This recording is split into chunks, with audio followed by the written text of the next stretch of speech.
In the words of C.S. Lewis, quote, "The trouble about trying to make yourself stupider than you really are is that you very often succeed." End quote. And today, Greg is going to show us how aggressive self-indoctrination can make you successful.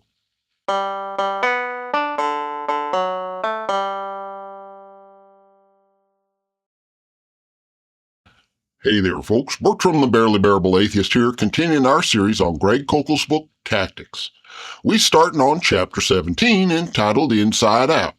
And I skimmed it real quick at the end of last week's episode, and I kind of got the impression it was about reading folks' minds or something. But digging into it a little more, it ain't about that at all. It's about supposedly having inside information that supposedly gives Christians an edge when talking to non-Christians, which sounds really useful and exciting, except that the inside information ain't actually true.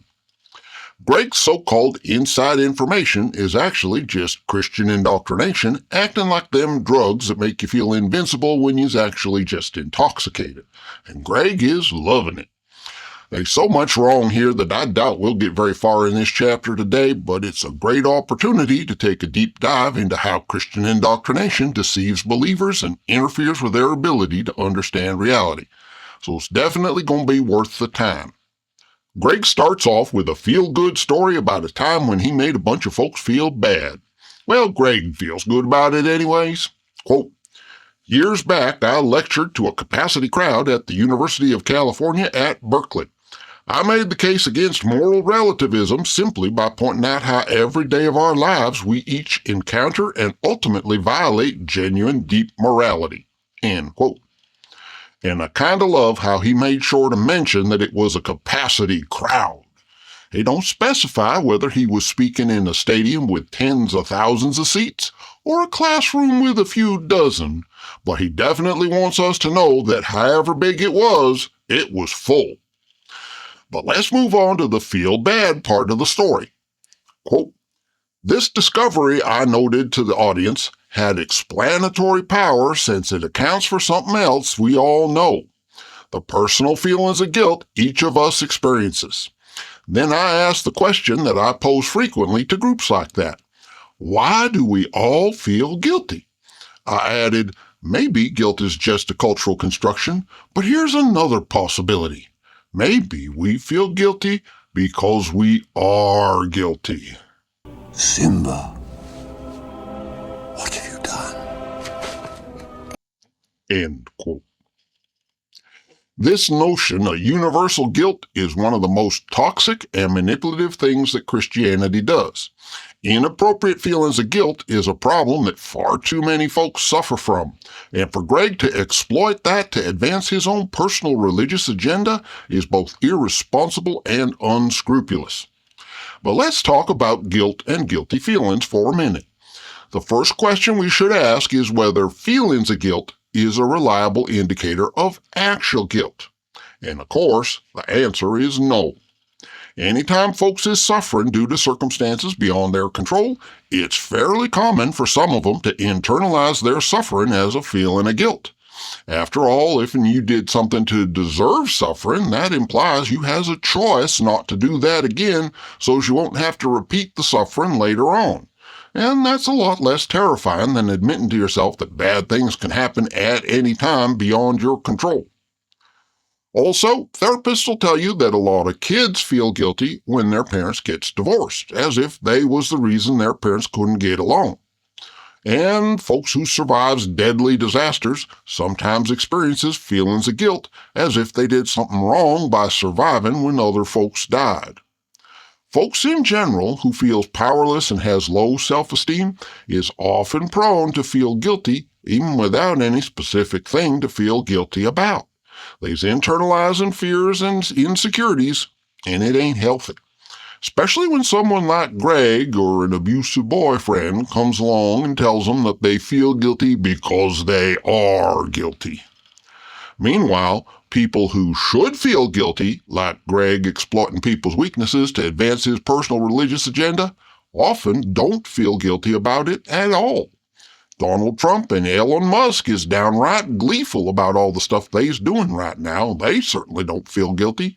Some of the worst atrocities in history was committed by folks who never felt the tiniest twinge of conscience over what they'd done. So no, feelings of guilt and actual guilt is two separate things. And it's irresponsible and unethical to use guilt feelings to manipulate folks, whether you use an abusive boyfriend or a professional apologist. But now we come to the part where Greg explains why he's mentioning this talk and how it illustrates what he calls his inside-out tactic. Quote, "You may think this a bold stroke, but there was no risk for me. I have asked this question many times of audiences, and no one has ever stopped me afterwards and said I was wrong. No one ever told me they never experienced guilt. They knew better. More to the point for this tactic, I knew better." End quote. Gotta love his scientific method, don't you? "I've asked a lot of audiences and no one ever come up to me later and said I was wrong." Now that's what I call academic rigor. The problem ain't with his question, the problem is with his proposed answer. He's making a universal declaration based on a vaguely worded question that ignores the specifics. But what he's claiming based on that is that he has some kind of special inside information. Quote, "The inside-out tactic is not so much a specific maneuver as a frame of mind, an insight to help you maneuver confidently, even creatively sometimes in conversations. In a sense, you have inside information on others that they will eventually acknowledge, sometimes unwittingly, if you just pay attention." End quote. So if you've ever wondered how apologists can be so smug when they's flat out wrong, this here's the secret. They's convinced themselves that they have some kind of special, secret, inside information about everybody else, even when that secret inside information is just familiarity with common human psychological weaknesses. And here's where Christian indoctrination starts to warp your thinking by encouraging confirmation bias. You's convinced that you have secret inside information about sin nature and a moral lawgiver, and now you's gonna go around looking for stuff you can use to confirm that your inside information is actually correct. Quote, "A perfect example came from one of atheism's most colorful apologists, Richard Dawkins.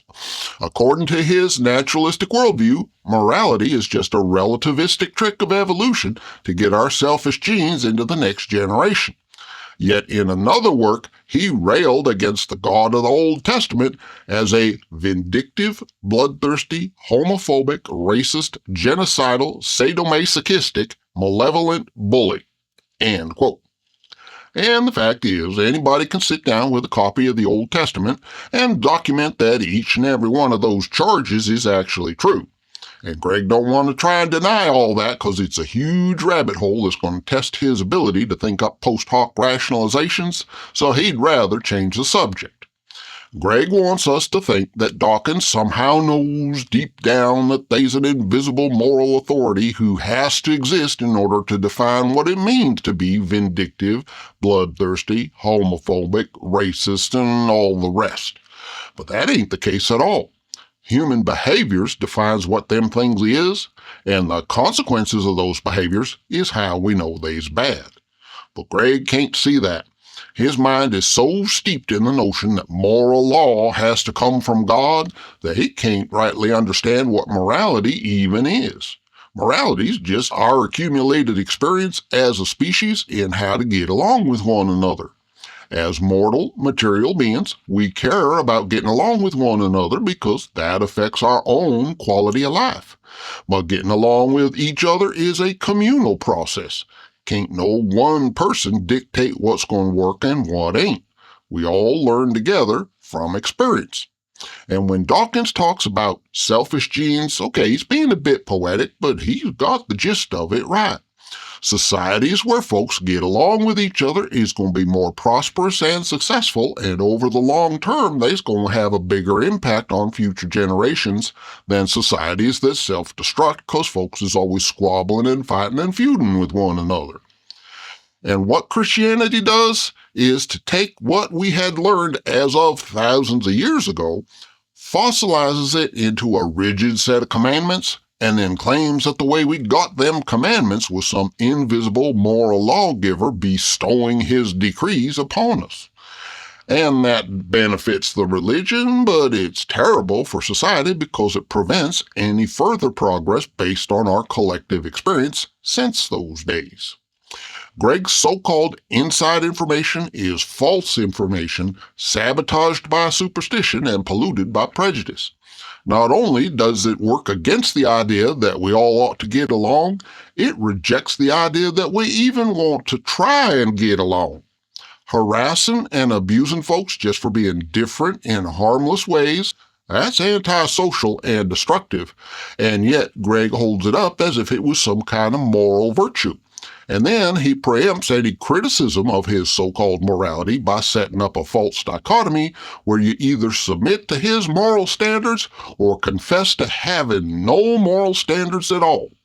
And he calls that false dichotomy inside information and fools himself into thinking that Dawkins is somehow confirming his bias. Greg claims that he got his inside-out tactic from Francis Schaeffer's notion of the mannishness of man. And by that he means that humans is, quote, special, unique, unlike anything else in the created realm, crowned with glory and honor, end quote. Greg contrasts that with quotes from Bill Nye and Carl Sagan about how tiny and insignificant the human species is relative to the mind-numbingly vast scale of the universe, as if Nye and Sagan were somehow insulting human folks and putting them down, and never mind the context.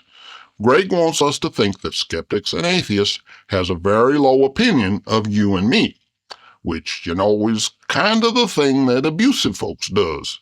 Oh, them folks over there thinks you's insignificant and your life is meaningless, but I think you're special and valuable.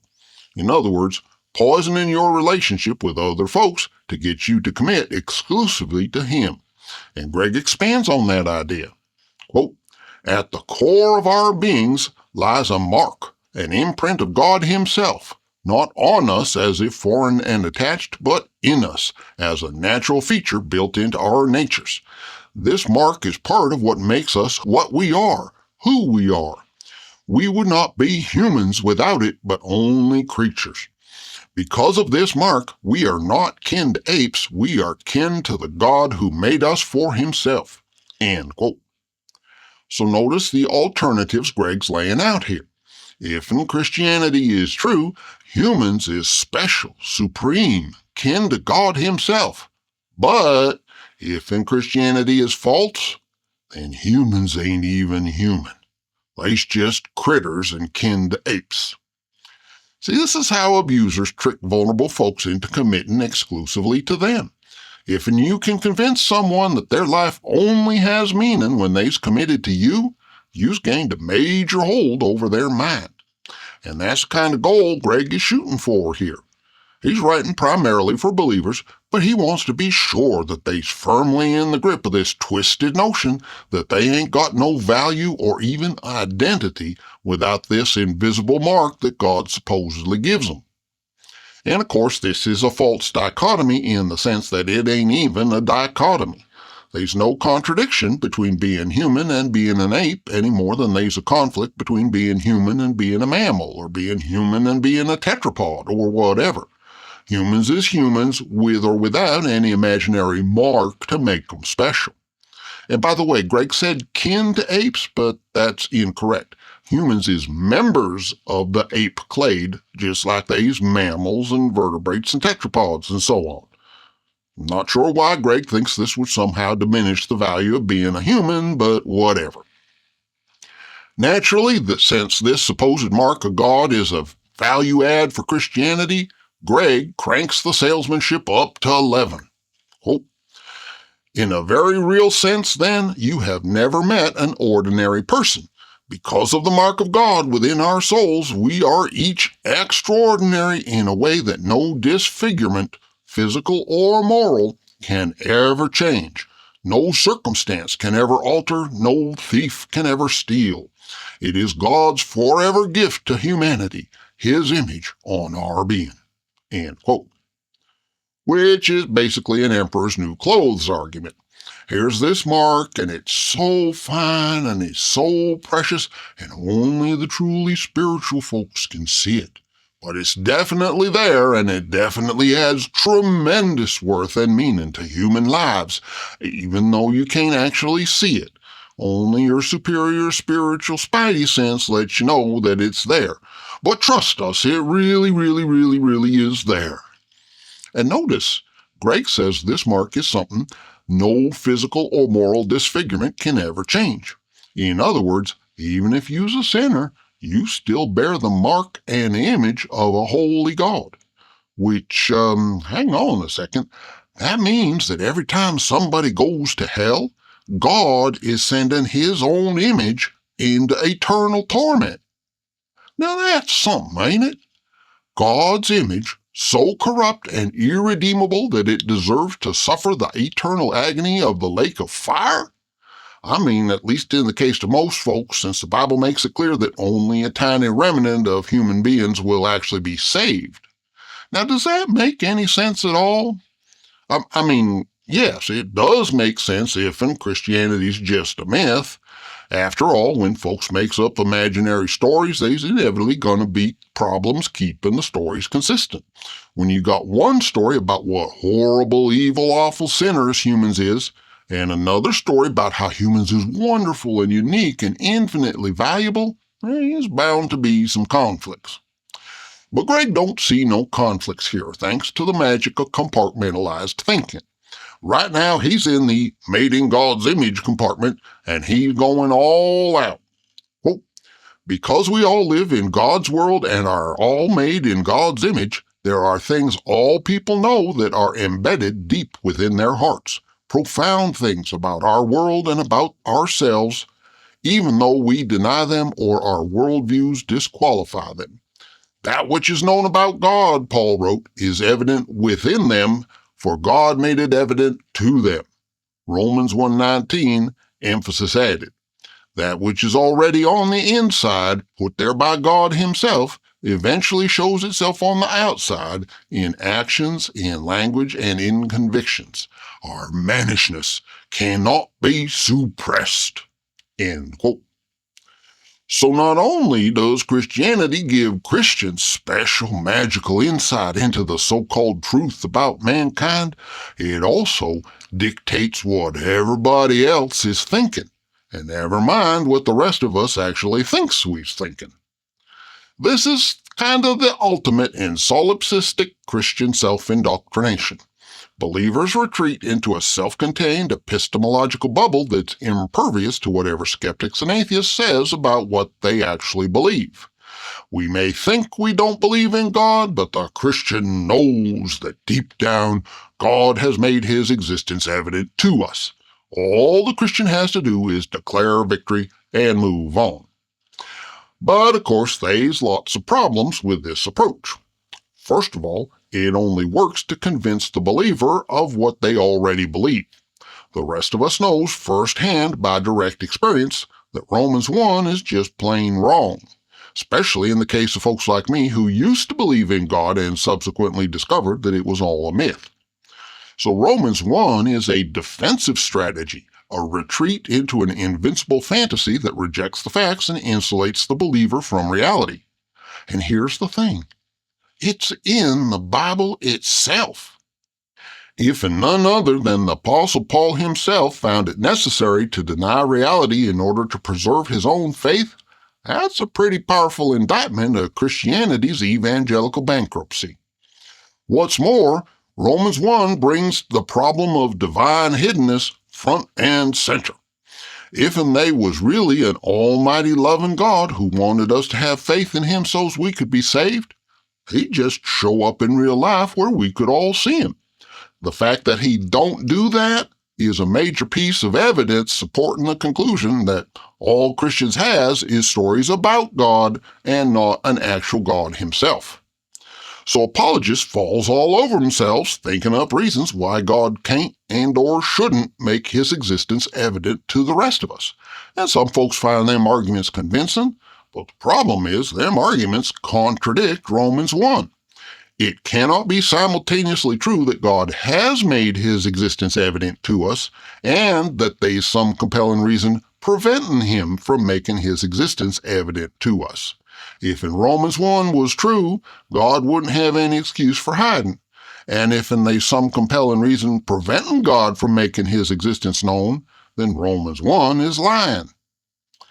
What Greg is doing here is essentially just filling his readers up with a false sense of security. Even though his so-called inside information is demonstrably false and self-defeating, he's presenting it in triumphant tones backed up by appeals to Scripture. And he's only fooling himself and his readers. He may be encouraging them to get on out there and start witnessing, but he's only setting them up for failure, frustration, and disappointment. So, well done, I guess. Greg wraps up this section like this, quote, "This knowledge can make a big difference in our conversations. Here is my tactical application of the mannishness of man. The profound truths we all know on the inside always eventually reveal themselves on the outside. All you need to do is listen." End quote.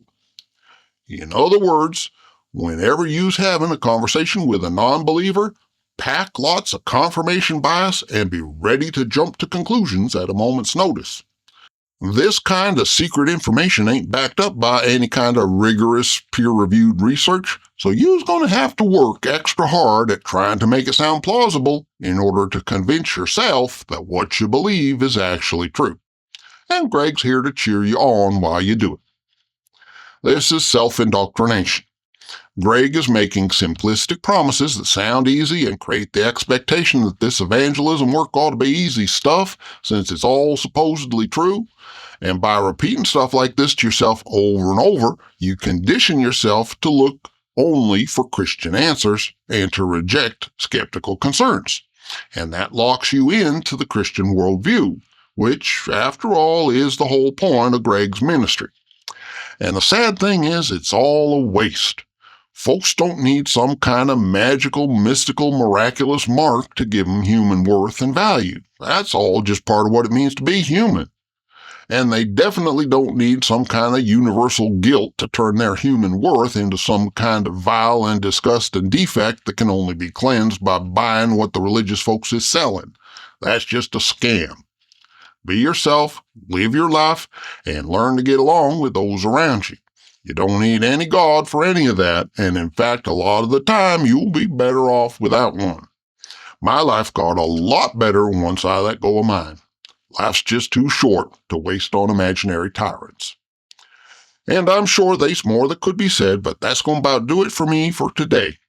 Next time, we'll continue on in Chapter 17 and hear what Greg has to say about Mother Teresa and Princess Diana. Surely he can't screw that one up, can he? Meanwhile, thanks for watching, and please be kind wherever possible.